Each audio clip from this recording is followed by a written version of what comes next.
Hello friends, welcome to NithishFamily. 40 day intermittent weight loss challenge Day 4 தான் பார்க்க போறோம். வாங்க வீடியோக்குள்ள போலாம். அதுக்கு முன்னாடி ஃபர்ஸ்ட் நிதிஷ் அப்பாவோட வெயிட் என்ன அப்படிங்கறத செக் பண்ணிடலாம் வாங்க. இன்னைக்கு வெயிட் அப்படிங்கிறது 85.150 கிராம் காமிக்குது.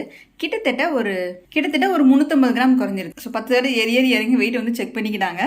300 கிராம் 400 கிராம் குறையுது அப்படின்ட்டு. ஒவ்வொரு நாளும் நம்மளோட இன்னர் ஆர்கன்ஸ் செயல் திறன்களை பொறுத்து மாறும். உள்ள இருக்க இன்னர் ஆர்கன்ஸை மட்டும் நம்ம வந்து என்னைக்குமே வந்து தீர்மானம் பண்ணவே முடியாது. ஸோ நம்ம வந்து நம்மளோட ஒர்க்கை தளராம கண்டினியூவா பண்ணணும். அதான் மெயின் வேலை. சரி வாங்க இன்னைக்கு விளாக் என்னன்னு பார்க்கலாம். இன்னைக்கு காலையில் நிதிஷ் அப்பாவும் நானும் 6 மணிக்கெலாம் வாக்கிங் போயிட்டோம். ஸோ 6 மணிக்கெலாம் கிளம்பிட்டோம். 5:30க்கு எந்திரிச்சோம், 6 மணிக்கு கிளம்பிட்டோம். ஏன்னா நிதிஷ்க்கு இன்னைக்கு ஸ்கூல் லீவ் எக்ஸாம் நடக்கிறதுனால உட்காந்து ஸ்டடி ஹாலிடே. அதனால நாங்கள் வெளியே வாக்கிங் போகலாம் அப்படின்னு சொல்லிட்டு வாக்கிங் போயிட்டோம். இன்னைக்கு காலையிலேயே நாங்கள் 10,000 ஸ்டெப் ஃபினிஷ் பண்ணிட்டோம். ஓரளவுக்கு எனக்கு வந்து கலோரி காமிச்சது அப்படின்றது 260 கலோரி வந்து பேன் பண்ணுற மாதிரி காமிச்சது. நிதிஷ் அப்பாவுக்கு எப்பயுமே அதிகமாக தான் காமிக்கும். வெளியே ரொம்ப நாள் கழிச்சு வாக்கிங் போனோமா, அந்த காற்றுக்கும் அதுக்கும் எனக்கு ரொம்ப பிடிச்சிருந்தது. எனக்கு டெய்லி வெளியே வாக்கிங் போனால் அந்த ஒன்று செஞ்சாலே போதுங்க, பயங்கரமாக வெயிட் லாஸ் ஆகும். அந்த அதுவும் ஏர்லி மார்னிங் வாக்கிங் அப்படின்றது எல்லா நோயும் போகும், நம்ம வெயிட் லாஸும் செம்மையாக இருக்குங்க. அந்த ஒன்று மட்டும் எல்லாருமே பண்ணலாம். மாசமாக இருக்கவங்களாம் காலையில் 1 மணி நேரம் நடங்க, சாயந்தரம் 1 மணி நேரம் நடங்க. அந்த ஒன்று பண்ணாலே போதும், நார்மல் டெலிவரிக்கு கன்ஃபார்மாக சொல்லிடலாங்க. காலையில் ஃபர்ஸ்ட்டாக எடுக்கிறது நெல்லிக்காய் ஜூஸ் தான் எடுக்கிறேன். மணி வந்து 7:45 ஆகுது. ஸோ ஃபர்ஸ்ட்டாக எடுக்கிறது நெல்லிக்காய் ஜூஸ். முளை கட்டின சுண்டல் தான். சுண்டல் வந்து நான் ரேராக தான் முளை கட்டுவேன். ஏன்னா எங்கள் வீட்டில் அவ்வளோவா யாரும் எடுத்துக்க மாட்டாங்க. பச்சை பேர்னா அப்படியே சாப்பிட்டுக்கலாம். சுண்டல் வந்து அப்படியே சாப்பிட முடியாது. ஹுமின்ஸ்ன்னு சொல்லுவாங்க இல்லையா, தொக்கு மாதிரி செய்கிறது. வெள்ளரிக்காய்க்கு சைடிஷாக நான் வச்சு செய்வேன். அதனால நான் வந்து கொஞ்சமாக எடுத்து வச்சுக்கிறேன். இப்போ அவங்களுக்குலாம் வேக வச்சு தான் கொடுத்துருவேன். இது வந்து முளை கட்டுறதுக்கு எனக்கு 2 நாள் ஆயிருக்கு. சைட்லையும் நல்லா காத்தோட்டமாக இருக்கணும். ஃபர்ஸ்ட் டே முளைக்கட்டை வச்சுட்டு திருப்பி மறுநாள் காலையில் பார்ப்பீங்க இல்லையா, அப்பையும் தண்ணியில் அலசிடணும். இல்லைன்னா பிசு பிசுன்னு ஒரு மாதிரி ஒட்டும். தண்ணியில் அலசி வச்சுட்டீங்க அப்படின்னா அந்த கெட்டு போகாது. ஒரு மாதிரி பிசு பிசுன்னு ஒட்டுறது, பூஞ்சான் இது பண்ணுறது அது வராது. நல்லா முளைக்கட்டிடும். நான் எனக்கு இந்த பவுலுக்கு ஒரு பவுலுக்கு எடுத்து வச்சுக்கிறேன். மீதி அவங்களுக்கு வேக வச்சு தான் கொடுத்துருவேன். ஸோ முளைக்கட்டினதை பச்சையாக எப்படி எடுக்கலாம் அப்படின்றது நான் சொல்கிறேன். இப்போ இது வந்து கொஞ்சம் வேக வைக்கிறது தான். வேக வைக்கும்போது இது ரொம்ப வேக வைக்கணும்னு அவசியம் இல்லை. ஒரு 2 விசிலுக்கு போடும்போது கரெக்டாக இருக்கும். இது நல்லா நான் கழுவிட்டேன், 4 தடவை கழுவிட்டேன். இதில் வேக வச்ச தண்ணியை கூட நம்ம வந்து வேஸ்ட் பண்ண வேணாம். சூப்பு மாதிரி குடிச்சிக்கலாம். கொஞ்சம் மிளகுத்தூளும் உப்பும் போட்டு கூட குடிச்சிக்கலாம். தண்ணி நான் ரொம்ப ஊற்றலை, ஓரளவுக்கு முங்குற அளவுக்கு தான். கரெக்டாக 3 விசில் அடிச்சனுமே ஆஃப் பண்ணிடுங்க. ரொம்ப வேக வைக்கணும் அவசியம் இல்லை. கொஞ்சமாக உப்பு போட்டுக்கோங்க. 3 விசில் அடிச்சனையுமே சிம்லலாம் வைக்க வேணாம், ஆஃப் பண்ணிடுங்க போதும். அதுக்கப்புறம் ஆவி இறங்கின பிறகு எடுத்தீங்கன்னா கரெக்டாக வெந்திருக்கும். காலையில் ஒரு 8:20க்கு நான் எடுக்கிறது பப்பாளி பழம் தான். ஒரு 250 to 300 கிராம் இருக்க அளவுக்கு பப்பாளி பழம் எடுத்திருக்கேன். அதுக்கப்புறம் எப்பயும் போல் முளைக்கட்டின பச்சை பயிர் வந்து ஒரு 75 கிராமும், ஊற வச்ச அத்திப்பழம், ஊற வச்ச கருப்பு உலர்ந்த திராட்சை, ஊற வச்ச பாதாம் பருப்பு. இதுதான் மார்னிங்கில் ஃபர்ஸ்ட்டாக நான் எடுக்கிற மீல்.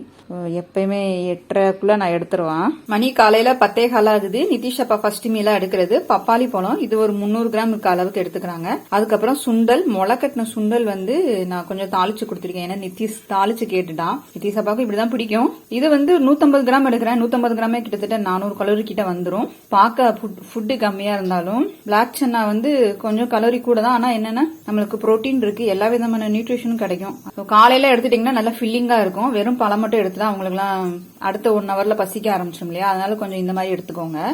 ஸோ அவங்க ஃபர்ஸ்ட் மீலா எடுக்கிறது இது 2 தான். நிதிஷ் அப்பாவோட ஃபேவரட் அப்படின்னு பிளாக் சன்னா தான். இந்த மாதிரி செஞ்சு கொடுத்துட்டா அவங்க எவ்வளவு நாள் சாப்பிட்டுக்குவாங்க. பட் ஆனால் டயட் அப்படின்ற போது அளவா தான் சாப்பிடணும் அவங்க. மிட் மார்னிங் ஸ்நாக்ஸா மணி வந்து 11:30 ஆகுது. கிர்னி பழ ஜூஸ் தான் எடுக்கிறேன். ஸோ இதில் எந்த விதமான சுகருமே ஆட் பண்ணல. பார்க்க மஞ்சளாக இருக்கு, ஆனால் நேரில் பார்க்கும்போது லைட் கலராக தான் இருக்கு. எந்த விதமான சுகர் எப்பவுமே ஆட் பண்ணாதீங்க கிர்னி பழத்தில். அப்படியே குடிங்க, அப்போதான் நல்லது. மஸ்க் மெலன் ஜூஸ் குடிச்சு ஒரு 1/2 மணி நேரம் கழிச்சு ஒரே ஒரு கொய்யாப்பழம் நிதிஷ் அப்பா எடுத்துக்கிட்டாங்க. குமீன் அப்படின்றது வெள்ளை சுண்டல்ல வேக வச்சு செய்வாங்க. நான் வந்து வெள்ளரிக்காய் சைட் டிஷ்க்கு நான் வந்து கொஞ்சம் டிஃப்ரெண்டாக செய்வேன். முளைக்கட்டின கருப்பு சுண்டல் அப்படியே பச்சையாக தான் எடுத்துக்குவேன். நான் இந்த பவுலுக்கு ஒரு பவுல் எடுத்துக்கிறேன். சீரகத்தூள் 1/2 டீஸ்பூன் போட்டுக்கோங்க. உப்பும் 1/2 டீஸ்பூன் அளவுக்கு போட்டுக்கோங்க. இதில் வந்து நான் தேங்காய் எண்ணெய் 1 டீஸ்பூன் ஊற்றுறேன். அப்படி இல்லைன்னா நம்ம நல்லெண்ணெய் ஊற்றிக்கலாம். சில பேருக்கு தேங்காய் எண்ணெய் அந்த பச்சை ஸ்மெல் பிடிக்காது, நல்லெண்ணெய் ஒரு சிலருக்கு ஸ்மெல் பிடிக்காது. பட் நீங்கள் எடுத்துக்கோங்க. இது கூட சேர்ந்து அடுத்தடுத்து பொருள் சேர்க்கும்போது அந்த வாடை அந்த அளவுக்கு உங்களுக்கு தெரியாது. தயிர் 2 டீஸ்பூன் அளவுக்கு ஊற்றிக்கோங்க. நான் கொஞ்சம் தயிர் ஊற்றுவேன் டேஸ்ட்டுக்காக, நல்லாயிருக்கும். உடனே செஞ்சு சாப்பிடுங்க. அப்படி இல்லைன்னா ஃப்ரிட்ஜில் வைக்கிறது அப்படின்னா 1 நாள் 2 நாளைக்கு தான் நல்லாயிருக்கும், அதுக்கு மேலே நல்லா இருக்காது. இதில் ஒரு 1/2 எலுமிச்சம்பழம் அளவுக்கு ஊற்றிக்கிறேன். நான் பெரிய எலுமிச்சம்பழமாக இருக்கிறதுனால 1/2 எலுமிச்சம்பழம் எடுத்திருக்கேன். வேணும் கொஞ்சம் புளிப்பாக வேணும் அப்படின்றவங்க நீங்கள் ஒரு எலுமிச்சம்பழம் கூட எடுத்துக்கலாம். இப்போ நல்லா மிக்ஸி ஜாரில் நான் அடிச்சுட்டு வந்து காமிக்கிறேன். ரெடி ஆயிடுச்சு. இது நம்ம கருப்பு சுண்டல் போட்டதுனால கொஞ்சம் கலராக தெரியும். இது வெள்ளை சுண்டல் போட்டிங்க அப்படின்னா இந்த குமின்ஸில் வர மாதிரி நல்லா கலராக இருக்கும். காரத்துக்கு இது மேலே வந்து கொஞ்சமாக உடனே சில்லி சாஸ் அரைச்சி ஊற்றினாலும் சரி, கொஞ்சமாக மிளகாப்பொடி போட்டுக்கிட்டாலும் சரி, இல்லைன்னா மிளகுத்தூள் போட்டுக்கிட்டாலும் சரி, சூப்பராக இருக்கும். வெயிட் லாஸ்க்கு அன்குக்கிங்காக இருக்கும்போது செமையாக இருக்கும். என்னோடய மதியான சாப்பாடு நான் எடுக்கிற டைம் மணி வந்து 1 ஆகுது. குக்கும்பரும் இந்த கருப்பு சுண்டல் சாலட் இது வந்து இவ்வளவும் எடுக்கக்கூடாதுங்க தொட்டு சாப்பிடணுன்றதுக்காக. இந்த ஸ்பூனுக்கு 2 ஸ்பூன் இல்லைன்னா 3 ஸ்பூன், அதுக்கு மேலே யூஸ் பண்ணக்கூடாது. ஒரு 2.5 ஸ்பூன் அளவுக்கு நான் எடுத்திருக்கேன். அவ்வளோதான். இது உள்ளே வச்சுக்கலாம். இல்லை நிதிஷ் சாயந்தரமாக ஸ்நாக்ஸ் சாப்பிடும்போது கூட எடுத்துக்குவான். ஸோ மத்தியான சாப்பாடாக நான் எடுக்கிறது இதான் எடுக்கிறேன். நிதிஷ் அப்பாவோட மத்தியான சாப்பாடு அவங்க எடுக்கிற டைம் வந்து மணி 1:30 ஆகுது. சிகப்பரிசி சாதம் எடுத்துக்கிறாங்க. அதுக்கப்புறம் குருமா மாதிரி தான் குழம்பு வச்சுருந்தேன், எல்லா காய்களும் போட்டோம். எல்லாமே வந்து 100 கிராம் இல்லைன்னா கொஞ்சம் முன்ன பின்னா மாறும், 150 கிராம் அந்த மாதிரி கலருக்கு தகுந்த மாதிரி எடுத்து போட்டு செஞ்சுக்கிறது. அது மாதிரி வெண்டைக்காய் பொரியல் 100 கிராம், அவரைக்காய் பொரியல் 100 கிராம், முட்டை 1 எடுத்திருக்காங்க. ஸோ மத்தியானம் லஞ்ச் அவங்க எடுக்கிறது இதுதான். மத்தியானம் லஞ்ச் அப்படின்றது காலையில் பழங்கள் தான் எடுத்தாங்க. அதனால கொஞ்சம் ஃபில்லிங்காக இந்த மாதிரி எடுத்துக்கிட்டோம்னா அடுத்து அவங்களுக்கு ஒரு 3-4 மணி நேரத்துக்கு பசிக்காது. ஈவினிங் ஸ்நாக்ஸாக வாட்டர்மெலன் எடுத்துக்கிறாங்க. அதுக்கப்புறம் பிளாக் காஃபி. இதில் எந்த விதமான சுகருமே ஆட் பண்ணல. நல்லா தண்ணி கொதிக்க வச்சு கொஞ்சமாக ஒரு 1/4 டீஸ்பூன் இல்லை 1/2 டீஸ்பூனுக்கு வந்து காஃபி பவுடர் போட்டுக்கோங்க. கொஞ்சம் ஏலக்காவும் பட்டையும் போட்டிருப்பேன், அதனால அது தெரியுது. நல்லா வாசனையாக நல்லா சூப்பராக இருக்கும். பட்டை அப்படியே முழுசாக போடணும். நான் வந்து கடைசியாக எடுக்கிறது 3:30 அப்படின்றது கருப்பு திராட்சை இருக்கு இல்லையா, கொட்டை இருக்க திராட்சை, அதை தான் எடுத்திருக்கேன். அதுவும் பிளாக் காஃபியும் எடுத்திருக்கேன். இதை சாப்பிட்டுட்டு அதுக்கப்புறம் இது சூடாக குடிக்க கரெக்டாக இருக்கும். ஸோ என்னோடய லாஸ்ட் மீல் இது தான். நிதிஷாப்பாவுக்கு ஸ்நாக்ஸ் அப்படின்றது இது தான், ஈவினிங் ஸ்நாக்ஸாக எடுத்துக்கிறது. 4:30 நான் எடுக்கிறது என்னோடய ஃபேட் கட்டட் ட்ரிங்க் தான் எடுக்கிறேன். நான் கடைசியாக எடுக்கிறது 4:30 ஃபேட் கட்டட் ட்ரிங்க் கூட ஃபினிஷ் பண்ணிக்கிறேன். நல்லா சூடாக எடுத்து குடிங்க. ஃபேட் கட்டட் ட்ரிங்க் எப்படி தயாரிக்கணும்னு திரும்ப ஒரே கொஸ்டின் தான் வருது. என்னென்னா இது கீழே டிஸ்கிரிப்ஷன் பாக்ஸில் லிங்க் இருக்குது, போய் எடுத்துக்கோங்க. ஸோ ப்ரெக்னென்சிக்கு ட்ரை பண்ணுறவங்க கரிஞ்சீரகம் எடுக்கலாமா அந்த கேள்வி வரும். அதுவுமே நான் சொல்கிறது என்னென்னா, நீங்கள் ப்ரெக்னென்சி ட்ரை பண்ணுறீங்க அப்படின்னா எடுக்க வேணாம். வெயிட் லாஸ் பண்ணும்போது நீங்கள் எடுத்துக்கலாம். இந்த மாதம் நீங்கள் ட்ரை பண்ணுறீங்க அப்படின்னா எடுக்காதீங்க. வெயிட் லாஸ் பண்ணுறவங்க எல்லாருமே எடுத்துக்கலாம். மாசமாக இருக்கவங்களும் ப்ரெக்னென்சி ட்ரை பண்ணுறவங்களும் மட்டும் தயவுசெய்து எடுக்க வேணாம். மீதி எல்லாருமே எடுத்துக்கலாம். குழந்தை பத்துக்கவங்களும் எடுத்துக்கலாமான்னு கேட்குறீங்க. கண்டிப்பாக எடுங்க. நம்ம குழந்தை பிறந்ததுக்கப்புறம் நம்ம கர்ப்பப்பையில் கொஞ்சம் நெஞ்சு இருக்க கழிவுகளும் வெளியே வர்றதுக்கு இந்த கரிஞ்சீரகம் வாட்டர் ரொம்ப ஹெல்ப்ஃபுல்லாக இருக்கும். கரிஞ்சீரகம் ரொம்ப சூடேக்கா பின்னாடி கர்ப்பப்பை வீக் ஆகுமான்னு கேட்குறீங்க. அப்படி கிடையாது. நம்ம எடுக்கிறது அளவுகள் ரொம்ப கம்மியாக தான் எடுக்கும்.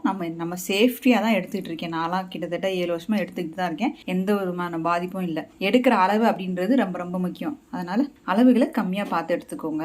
நிதிஷ் அப்பா லாஸ்ட் மீலாக எடுக்கிறது மணி வந்து 5:30 ஆகுது. 5:30க்கு எடுக்கிறது அப்படின்றது 5:30 5:45 ஆயிரும் கரெக்டாக சாப்பிட ஆரம்பிக்கும் போது. 6 மணிக்கு ஃபினிஷ் பண்ணிடுவாங்க. சிகப்பரிசி இடியாப்பம் தான். இது வந்து 124 கிராம் கிட்ட சம்திங் வந்தது.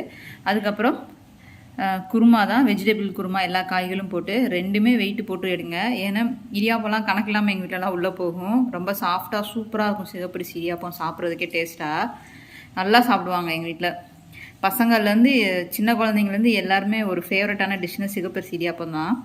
பட் ஆனால் வெயிட் லாஸில் இருக்கும்போது நம்ம அதை கூட அளந்து தான் சாப்பிட்ணும். பார்க்க 4 தெரியுது இல்லையா, ஆனால் சின்ன சின்னதாக தான் நான் போட்டிருப்பேன். அதனால் வெயிட் வந்து 124 கிராம் தான். இவங்களோட கலோரிக்கு தகுந்த மாதிரி கடைசியாக அவங்க எடுக்கிறது இதுதான் எடுக்கிறாங்க. மணி 6:30 ஆகுது. நிதிஷ் அப்பாவுக்கு தான் ஃபேட் கட்டட் ட்ரிங்க் நல்லா சூடாக இருக்குது. ஃபேட் கட்டட் ட்ரிங்கோட கடைசியாக முடிக்கிறாங்க. ஸோ இது குடித்தா அவங்களுக்கு வந்து சூடாகலை இல்லை, உடம்பு சூடாகிறது, மோஷன் ப்ராப்ளம் அதெல்லாம் எதுவும் இல்லை. ஸோ எப்பயுமே ஒரு விஷயம் செய்கிறதுக்கு முன்னாடி எல்லாமே கேட்டுக்கணும். அது ரொம்ப ரொம்ப முக்கியம். ஸோ இன்னொரு மெயினான விஷயம் என்ன அப்படின்னா, ரொம்ப கமெண்ட் இல்லை, ஒரு 2-3 பேர் போட்டிருந்தாங்க. என்ன கமெண்ட் அப்படின்னா, நிதிஷ் அப்பா பாவம், அவரையும் டயட்டுன்ற பேரில் சாப்பாடை கம்மி பண்ணி கொடுக்குறீங்க அப்படின்ற மாதிரி ஒரு 2-3 மெசேஜ், 2-3 கமெண்ட். நான் என்ன சொல்ல வரேன்னா, ஒருத்தவங்களை நீங்கள் வந்து முடிஞ்சால் மோட்டிவேட் பண்ணுங்கள். டிமோட்டிவேட் மட்டும் என்றைக்குமே பண்ணவே பண்ணாதீங்க. இது ஜோக்கு கிடையாது, ஜஸ்ட் ஜோக்கு கிடையாது. ஒருத்தவங்க வெயிட் லாஸ் இறங்குறாங்க அப்படின்னா அது ஒரு சாதாரண விஷயம் கிடையாதுங்க, மிகப்பெரிய விஷயந்தான். 24 ஹவர்ஸும் மைண்டில் அதே திங்கிங்கோடு இருந்து ஒவ்வொன்றும் பார்த்து பார்த்து பண்ணால் தான் வெயிட் லாஸ் ஆகும். ஒரு 30 கிலோ 40 கிலோ குறைச்சவங்களுக்கு தான் அருமை தெரியும். அவ்வளோ கஷ்டப்பட்டு தான் அவங்க அடுத்த நிலைமைக்கு வருவாங்க. ஒரு சில சமயம் வெயிட் லாஸே ஆகாது, மண்டையை போட்டு பிச்சுக்கணும். நம்ம உடம்பே நம்மளுக்கு தெரியாது. இப்போ வரைக்கும் நம்ம உள்ளே இருக்க என்ன பிரச்சனை நம்மளுக்கே தெரியாது. அப்படின்ற போது எப்பயுமே ஒருத்தவங்களுக்கு மோட்டிவேட் பண்ணுங்கள். பண்ண முடியலையா அட்லீஸ்ட் டிமோட்டிவேட்டாக செய்யவே செய்யாதீங்க. இதை பார்க்க எனக்கே ஒரு மாதிரியா இருக்குது, இன்னும் இப்படி கமெண்ட் பண்ணுறாங்களே அப்படின்ற மாதிரி தான் தோணுது. ஸோ நீங்கள் வந்து போடுறவங்க அவருக்கு வந்து ஒரு மோட்டிவேட்டாக வந்து கமெண்ட் பண்ணுங்கள். நீங்கள் பண்ணுவீங்க நிதிஷப்பா, பண்ணலாம், நம்மளும் சேர்ந்து பண்ணலாம் அப்படின்றது கமெண்ட் வந்து எப்படி இருக்கும். சரிங்க, இதோட இந்த வீடியோவை நான் முடிச்சுக்கிறேன். நாளைக்கு மீண்டும் சந்திக்கலாம்.